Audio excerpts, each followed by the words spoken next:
Selon l'étude médicale dont vous trouverez le lien dans le premier commentaire épinglé, des expériences liées à la méditation ont révélé des effets indésirables sur le plan cognitif, perceptuel, affectif, somatique, conatif, social et sur le rapport à soi.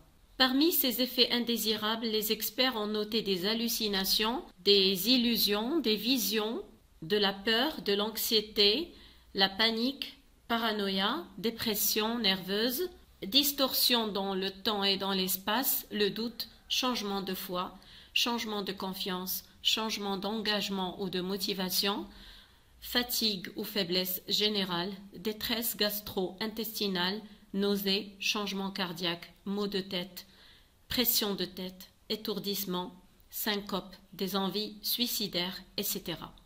Voilà donc pourquoi j'ai arrêté d'utiliser la méditation dans ma pratique professionnelle et j'invite ceux à qui je l'ai enseignée de la remplacer par une forme de méditation saine et sans risque.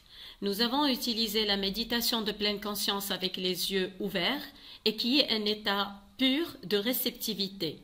La réception se fait par nos 5 sens, à savoir l'ouïe, l'odorat, la vue, le toucher, le goût, ainsi que les sensations du corps. La forme que je vous propose dorénavant est semblable à la méditation de pleine conscience, sauf qu'au lieu de faire taire complètement nos pensées, toute notre pensée sera cette fois-ci dirigée vers la magnificence d'Allah dans sa création.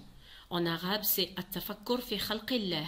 Si vous avez envie d'invoquer Dieu, donnez libre cours à votre cœur sans rien de particulier, ni nombre précis de répétitions, ni type d'invocation précis.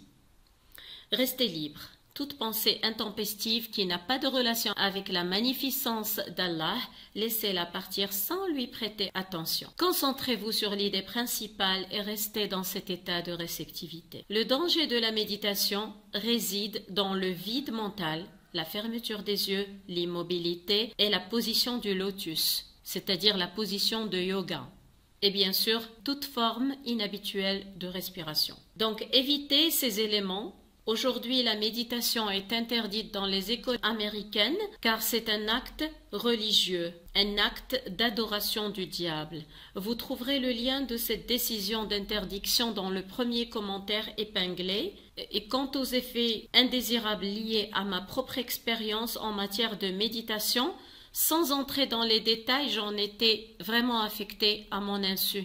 Et je ne faisais pas le lien entre ce que je ressentais et ce que je ressens encore, mais de moins en moins, alhamdoulilah, depuis que j'ai arrêté. Je ne faisais pas le lien entre ce que je ressentais et ces effets indésirables jusqu'à ce que j'apprenne les résultats de cette étude scientifique. Au départ de ma pratique de la méditation, je ne voyais que des bienfaits. Puis petit à petit, les bienfaits ont disparu et ont cédé toute la place aux effets indésirables. Donc je l'avais arrêté bien avant de découvrir ces méfaits. Concernant la respiration abdominale, la même chose. J'ai ressenti des effets indésirables à long terme et donc c'est pour ça que je ne vous la recommande plus.